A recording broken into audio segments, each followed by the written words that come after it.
Hello, I'm Andrew Pearce, and this is The Daily Show from the Daily Mail newsroom.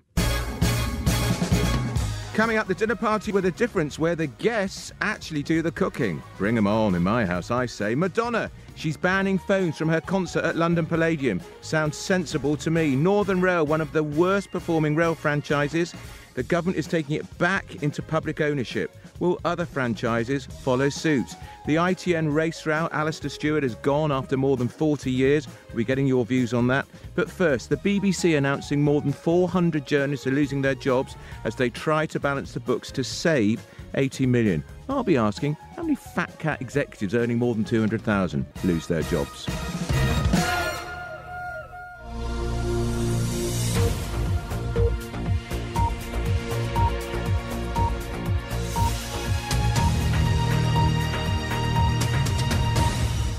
Around 450 jobs will be cut from BBC News under plans to complete its £80 million savings target by 2022.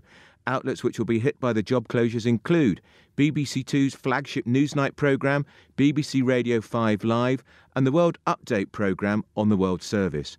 BBC News boss Fran Unsworth said there had to be a move away from traditional broadcasting towards digital. Joining me now is Paul Revoir, media editor at the Daily Mail. Paul, 450, it started at 250 and suddenly went up by 200. I think people were surprised yesterday at the level of the cuts. I mean, no one knew exactly. There were lots of rumours going round, but then in the days before, I think people were thinking it would be in the 200s, something like that. So there was surprise at the level of the cuts. I mean, I think there was the whole move is about centralising the news reporters, basically. So in the past, the BBC has been criticised a lot for the way that it will send reporters, multiple reporters from different news outlets to cover the same event.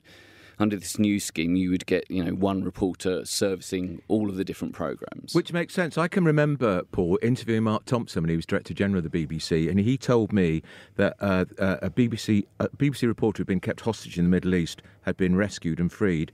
He had 37 different interview requests from the BBC and one from Sky, and he said, that's going to stop. That was over 10 years ago. It never stopped. It didn't, and I think because there's so many different parts of the BBC and so many different parts that are territorial, it's always been quite difficult to enforce that because different news programmes want their own autonomy. And I think, like today, that Sarah Sands, the editor of the Today programme, has announced that she's leaving. What's that about? What's behind that? Because that's a surprise. She's only been there, 4 or 5 years, if that? I mean, I think in part it is about that idea of having autonomy, and Today programme is such a distinctive flagship brand for the BBC, and we don't know exactly how it's going to work with Today programme, but if it now has to rely on a centralised pool of reporters, then some people might think that is chipping away at the brand. Yeah, I'm not surprised at Newsnight because, frankly, who watches it? It's not got great figures, has it? It doesn't, but it's had a better year. The perception is it's had a better year, and I think that's fair in the sense that the Prince Andrew interview, that was brilliant. It was huge. I mean, it was just huge, and I think. But they haven't had a cabinet minister on that programme, I would say, for 5 years, if not more. This leads to the issue of government boycotting these programmes. I mean, Newsnight has been a victim of that for longer than the Today programme. I mean, basically as a result of the election arguments between the BBC and the government is now boycotting the Today programme. Yeah. But they've struggled to get ministers on Newsnight for years. We don't struggle on this podcast, mate. We had Andrea Leadsom only this week. The business secretary, you see, so we're doing all right. Can I ask you as well, none of the big fat cats at the BBC, people like James Pennell, who was in Blair's cabinet, he's on about 300,000, or is it 390,000? He's the head of digital strategy. Why don't they get rid of some of those suits? I think, I think people in news are asking that question themselves, and as well as the executives, which, I mean, Tony Hall, the Director General, when he took on the job, he was very strong that he was going to sort of, trim down, or more than trim down. He was going to significantly reduce senior management. and there's figures that are put out that suggest they are doing that, but then the evidence on the ground from people who work there, they don't feel that to be the case. And I think the other issue is when you look at the BBC stripping away journalists, and look, the whole point of the BBC is it's a public service. Yep. The most public service thing that the BBC does is its journalism. And all the other things, you can argue the rights and wrongs about whether it does shiny floor shows and all the rest of it, but at its core is the journalism. Indeed. All right, now, it's not been a good week for other broadcasters either.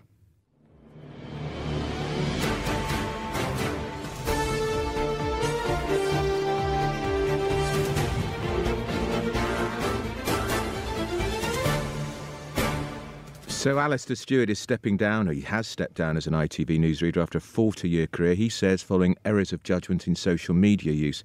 Stewart, Britain's longest-serving male newsreader, described his behaviour on social media as a misjudgment, which he regrets, but said it had been a privilege to work at ITV. His decision to step down comes after a black Twitter user claimed he called him an angry ape 3 weeks ago. Martin Chaplin later branded Stewart a disgrace, and what he in fact did, he used a quote from William Shakespeare's one of William Shakespeare's books, which said, proud man, dressed in little brief authority, most ignorant of what he's most assured, his glassy essence like an angry ape. He's often used this quote before. Paul Ravar's still with me. There's a lot of sadness at ITN, ITV that he's gone. Definitely, because the thing about Alastair Stewart is that he was like a elder statesman of ITN, if I can put it like that. He'd been a long time on there. He's very well respected. I'm told that, if ever guests, high-profile guests would turn up at ITN, they would ask Alastair if he would show them around because of his charm and he's great. I've known him for years. Full of life, And he made one mistake, thrown to the wolves by ITN. Do you think there's more to this, Paul, and that he was on a big salary, he was 67, and they probably wanted a younger face who's a bit cheaper? I think, to be honest, we're hearing a lot of mixed things about that. A lot of people hold that belief, but other people point out that actually he wasn't doing loads and loads of shifts. He was a freelance member of staff. There's lots of up and coming presenters that ITV is constantly trying to juggle to get on air. I mean, I think the jury's out on that, and people are still trying to get to the bottom of that. Well, I, for one, am very sad he's gone. That's Paul Ravar, media editor for the Daily Mail. Remember to tell your smart speaker to play Daily Mail News, and you'll get the latest newsroom live from Mail Plus. And at 5, hear the latest Daily Show. Now, the troubled, utterly useless rail company Northern is to be renationalised. The decision will see the firm's franchise stripped from the operator Arriva Rail North from March the 1st. It was taken by Transport Secretary Grant Shapps after years of disruption. So, did Jeremy Corbyn, Labour's leader, win the argument on renationalisation after all? Because remember, during the election campaign, one of his policies was to take the train networks back into public ownership. Joining me is Steve Howell, who was Labour advisor to Jeremy Corbyn and author of Game Changer, 8 Weeks That Transformed British Politics. Mr. Howell, a Tory government has done it, and it's not the first time they've done it, taken a rail company back into state ownership. Yes, not the first time, and they do seem to like bailing out troubled sectors. I mean, Flybe as well, or at least giving them a tax break. But this is obviously a piecemeal thing. I mean, I think it's a good thing, but it's not the same as bringing rail as a whole into public ownership. And if you do that, you can run it in an integrated way, and you can set objectives for it that serve society as a whole and serve the economy as a whole. Last year, Northern burned through £763 million of taxpayers' money, the most heavily subsidised operator in the country. It's the way that these rail companies are operating, it's a complete dog's breakfast, isn't it? It is. I mean, I've been looking through the accounts of some of them, and on the one hand they get subsidies from the government, on the other hand they have to pay for the franchises, but at the same time they are paying out pretty hefty dividends to their shareholders, well over £1 billion in the last 5 years. So it's a breakfast. And I think that's why, I mean, those of us who are old enough to remember British Rail are beginning to feel, or have for some time felt, in my case, rather nostalgic for it. I was going to say, do you think there is, the public are becoming nostalgic for British Rail? I'm old enough to remember British Rail, and I don't actually think it was the halcyon days of the railway, perhaps, that some of us might say now. But do you think there is a growing appetite now for the train companies to go back into public ownership? Because let's face it, most of them, think of Southern Rail, South Western trains, they're all pretty damn useless. Yes, I mean, there's opinion polls have been showing that the public support rail public ownership and have been showing that for some time. And in that sense, I think it was one of the policies that was undoubtedly popular in the Labour manifesto. I think most of them were, actually. I think we lost the election mainly because we lost ground with Leave voters who deserted us, and that's why we lost so many seats. But so I don't think rail public ownership was an unpopular thing, and I think Corbyn absolutely got that right, both in the last election and previously.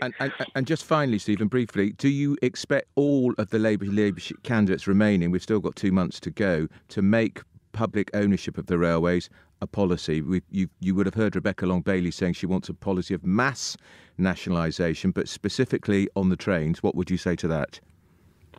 I haven't seen Rebecca Long-Bailey talk about mass nationalisation, I have to say, but she certainly is pioneer of the Green New Deal, and when Labour launched it a couple of years ago, and that involves public ownership of energy and rail, which are obviously key to bringing down carbon emissions. So she would certainly, I'm sure, continue to be strongly for that. I've seen Lisa Nandy also say that she supports rail public ownership. I'm not sure where Keir Starmer stands on it. We'll ask him. Steve Howe, I'm going to let you go. That's Steve Howe, who is Labour advisor to Jeremy Corbyn. Now, coming up, do you, like our very own Daily Mail columnist Amanda Patel, sometimes find it hard to cook for your dinner guests? Because the last time she cooked for me, she incinerated it. It was chilly, for heaven's sake. Well, the latest trend of making people cook their own food, dinner party guests, might be the solution. And Madonna has banned phones from her concerts. Something, surely, we all agree with. But first, it's time to find out what's on TV tonight with Claudia Connell. Thanks, Andrew. I'm going to start with Travels in Euroland with Ed Balls on BBC Two. I just don't know how you are going to decide which 200,000 plus people to deport every year. Who's going to decide it? What are the criteria? We don't want to have them here. But your wife is Turkish. Yeah.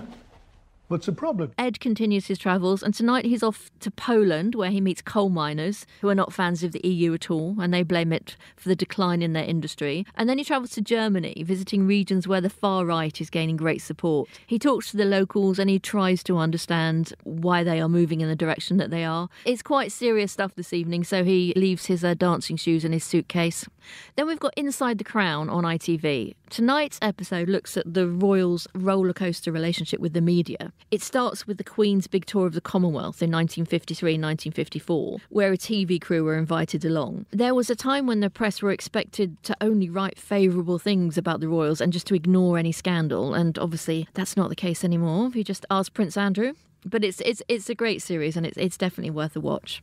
Then we have Life Cinematic on BBC 4. The first time probably was Close Encounters of the Third Kind. My dad took me to see it. In my memory, it starts with a black screen and a noise that gets louder and louder and louder.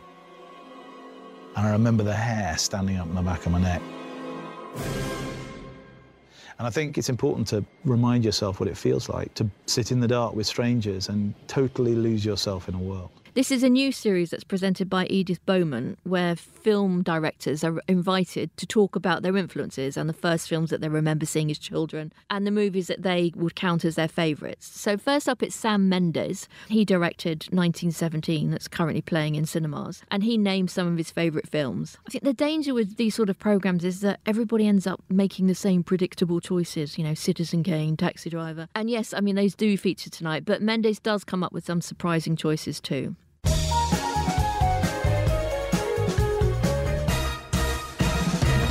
Well, thank you, Claudia. Now time for our regular city update with you know who, Ruth Sunderland, business editor at the Daily Mail. And now Prudential finally a woman at the helm. A woman at the helm. They've appointed Shriti Vadera to be the chair. Now, I remember her when she worked for Corbyn Brown. Yeah, so she came... Well, she's an investment banker by trade, and then she worked with Gordon Brown, and then she did some fantastic work actually saving us from the banks, so rescuing the financial system from the brink of ruin. Now, she was in the running to be the first female governor of the Bank of England. They gave that job to Andrew Bailey instead, but it looks like the Bank of England's loss has been the Prudential's gain, because she's going there. Now, interestingly, she's one of a very small handful of female chairs of FTSE 100 companies. There are actually more blokes called Mike, Michael or Mickey in the chair at FTSE 100 companies than there are women. So there's a stat for you. That's a staggering figure. And she's got there on merit? Absolutely on merit. And, the Prue feel rightly that it's a real feather in their cap to have got her. Yeah. She's very senior, so she's got lots of experience. She's been on the board of BHP. She's been on the board of AstraZeneca.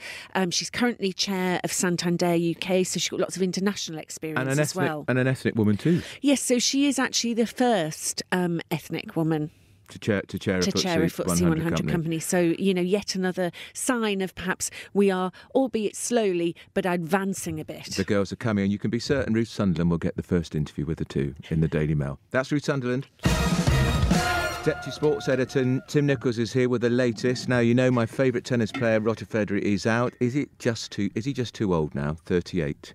He probably is, but you've got to remember Djokovic is a sensational player. He's at the peak of his powers.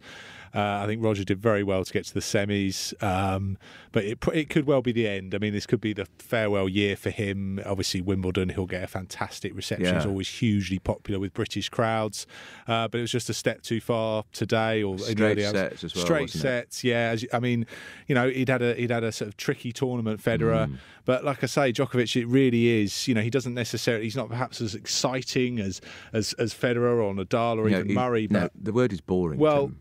I met him once. I'm a terrible name dropper. He was even boring to talk to. Well, he's a very good tennis player, he's never perhaps quite had the recognition of his ability. If he wins the Australian Open, he's just 3 behind Federer. Is he really? In slams. Oh, I want Federer to keep that record, but I don't think he's going to keep it. Now, curtains being drawn on the transfer window tomorrow. Presumably that's football? It is football. Right. It's the transfer window opens for the whole of January. Clubs have been buying and selling, and there's still quite a few deals to be done. Manchester United have spent big, but one that's really intriguing is that Chelsea want to bring in a new striker because they haven't really got too many options. They want to nail down that top 4 place. If they do bring in a striker, they're willing to let one of their own, Olivier Giroud, leave the club. The club that wants to buy him is Tottenham, big rivals of Chelsea. Giroud also used to play for Arsenal. It'll be a very emotive transfer were it to happen. Are Chelsea going to strengthen one of their rivals? Who knows? But it all depends whether they can get this guy in. Dries Mertens from Napoli would be a great signing for Chelsea, but there's lots of ramifications. There'll be a lot going on in the next 24 hours. And police are still looking at those shocking events at the home of the Manchester United chief executive. They are, and the Manchester United fans weren't on their best behaviour at Manchester City last night. No, they were throwing flares and breaking seats off. The Manchester City fans were responding in pretty unpleasant fashion.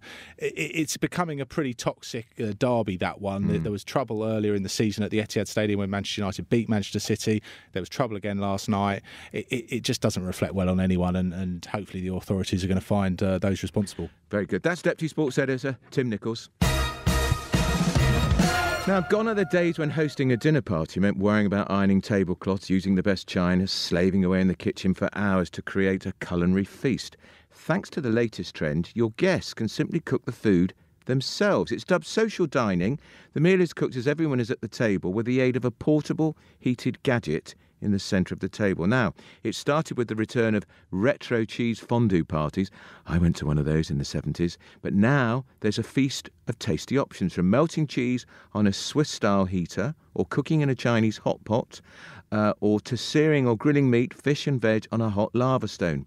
Japanese-style teppanyaki, if I pronounce it right, or even an indoor smokeless barbecue. Joining me now is Lucy Knock, who's owner of the Cheese Society, winner of Cheese Shop of the Year. Lucy, this is music to your ears, because the cheese fondue surely going to make a big comeback here.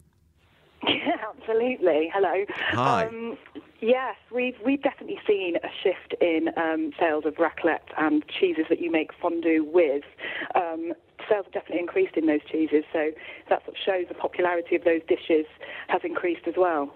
They sort of went out of fashion because people thought they'd become a bit naff. You sort of think about Abigail's Party, that fantastic Mike Leigh play. I know. I think they've just had a bit of a bad reputation. Well, fondue especially, but I think alpine dishes like raclette and tartiflette, classic skiing dishes, have made such a comeback in the last few years. Why do you think that is, Lucy? I'm not quite sure where the popularity's come from, Yeah. but I think people are quite aware of where their produce is coming from, and they do a bit more research, and choosing new and unusual alpine cheeses has become quite popular. But would you really want someone cooking a meal in your house, in your front room, at the table? I wouldn't.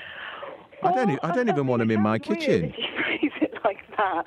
But if you're inviting friends over, I think we're long past the days where you want to be tucked in the kitchen. You want to enjoy the company of the people that you've invited over to see. So I think if you can prepare everything in advance, which you can do with dishes like raclette and fondue, and you can make them really versatile. You can make them more vegetarian, or however you're choosing to dine at that time is more in your hands. So if you can get all of that preparation out of the way and then just enjoy everybody and make something that's more simple yet more memorable for dinner. I think that's definitely where the popularity's come from. And of course, a lot of people now, of course, not me, Lucy, I must stress, are going vegetarian. Some are even going vegan. Are you selling a lot more cheese that can appeal to vegans?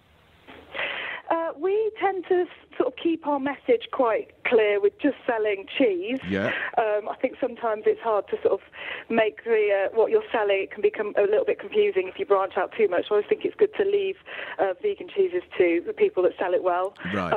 But we get asked for vegan cheese a lot, so that question comes up a lot more than it used to. So the demand and the popularity is there. Okay, now what's your biggest selling cheese? Our biggest selling cheese, well, we're a Lincolnshire-based cheese shop, so it's definitely our local Lincolnshire cheeses like Lincolnshire Poacher and Coat Hill, but raclette has definitely had an increase in the last year. Sounds delicious. Lucy, thanks for joining me. That's Lucy Knock, who is owner of the award-winning The Cheese Society. Now, do get in touch by emailing me at dailyshow@mailplus.co.uk, or you follow us at mailplus_.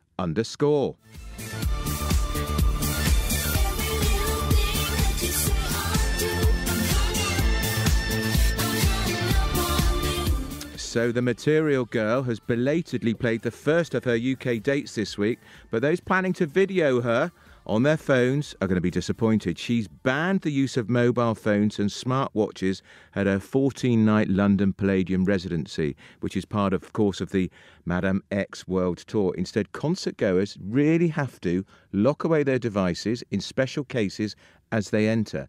Anyone trying to smuggle in their phone and use it will be ejected by security staff. Hurrah for Madonna, say I. Now, joining me is Jake Hook, who is editor-in-chief of the Gay UK magazine. Now, Jake, I think she's really onto something here, because people with their wretched phones high above their heads at concerts and theatres do my head in. It does my head in too. It's crazy. But when I read this story, I was I had mixed emotions about it, because on one hand, I don't like other people handling my phone and locking it away from me, which is essentially what they're doing, right? Yeah. They're going to put it in a pouch and then kind of use magnets, I guess, to make sure you keep your fingers off it. I kind of... It's because they don't trust us, Jake, you see. They just don't trust people to sneak that phone out because they want to get their own image on their phone of Madonna. I mean, how many images of that woman are there on the internet? Why do people need one in their phone? Exactly. And do you know what I'm thinking about? Maybe there's more to this than meets the eye. Because if you remember, God rest her soul, Whitney Houston, before she died, and she had a few concerts where it didn't exactly go to plan. I don't know if you remember that footage that came out from various places. The voice wasn't quite on par. Right. And people were kind of filming that and then uploading it to YouTube. And that's almost become her legacy, which is horrendous because Whitney Houston, one of the best voices the planet has ever known. Okay, Madonna hasn't got the best voice the world has ever known, but she's one of the most sought-after artists, dancing, the putting on the show, and I think maybe she wants to keep it managed. I mean, that's the one thing about Madonna since day dot. As far as we know, the Material Girl has always been about managing her image. Yeah, she's a control freak, isn't she? I've got to tell you, Jay, I went to see her a couple of years ago in Hyde Park. She was useless. She sang. You said this last time. I'm telling you. She used us like we were in a laboratory experiment. She played all these songs I'd never heard of. We wanted the Material Girl, and like a virgin, we wanted her great hits. And Vogue, exactly. So that was very disappointing. But then, if it's all on social media, so people are even live streaming this. So it's not even that they're keeping it live, just on their phones to show their families. The problem is people are going on Twitter and Instagram and all that kind of stuff and showing it. So you kind of lose the excitement of what you're going to see from her. Yeah, I get because that. Often with Madonna and other artists, they might do their hits of a yesteryear, but they'll do them in a new way. And, you can't, if you're going there, you don't want to know how she's going to be voguing this time or whether she's going to be like a praying and stuff like that. It's a part of the excitement to kind of see how it's going to, develop in front of you. That's kind of the exciting thing. I'm not entirely sure about putting them into material pockets as they were and then sealing them, but you can't, as you said, you can't trust people. You hear those announcements at the beginning of every show, please don't use your phones, but we all sneak them out, don't we? Even if it's just to check a tweet. Exactly. But I remember going to see Elton John at the O2, and people were waving their phones. I know I was very lucky. I was in a box, so I was looking down. But people in the main auditorium, they were waving their phones backwards and forwards, so their phones were lit up, and it looked very attractive. But I thought I'd want to punch the person in front of me if they did that. Because it's going to get in the way of what you can see. And the other thing is, it's not only like the people behind you and that are disturbed by the screen. It's that you yourself aren't going to see what's going on. How many times have we looked down at our phones and or even because we're just focusing on one element that we miss something altogether? And goodness sake, if she falls down again, you don't want that on Twitter, but also you don't want to miss it. Exactly. If you've got your phone on, if you've got your face in your phone, you might miss that kind of stuff. Exactly. Phone away. So if you're going to the concert, Jake, put it in that pouch and just suffer. Put it in your pouch. What's on the front cover of your fabulous magazine? Well, today, because we're an online digital experience, so today we've got someone who he's called The Undateable Gay. It's a brilliant read. It's a column that we release, and he's just joined a gay walking club. If you can imagine, he gets very excited. And where do they walk? Where do they walk to? Well, it was in Surrey, I believe. Right. I mean, who knew there were gay walking groups? But there you go. There's one in Surrey that you can go and. we get everywhere, Jake. That's Jake Hook. He's editor-in-chief of the Gay UK magazine. Thanks for joining me. So we've got time for today for the latest from the Daily Mail newsroom. Come back every day for briefings at 7 a.m, 12 noon, and of course 5 p.m, where you can listen to me all over again. That's all from me, Andrew Pearce from The Daily Show. I'll be back tomorrow. Have yourselves a great evening and good night.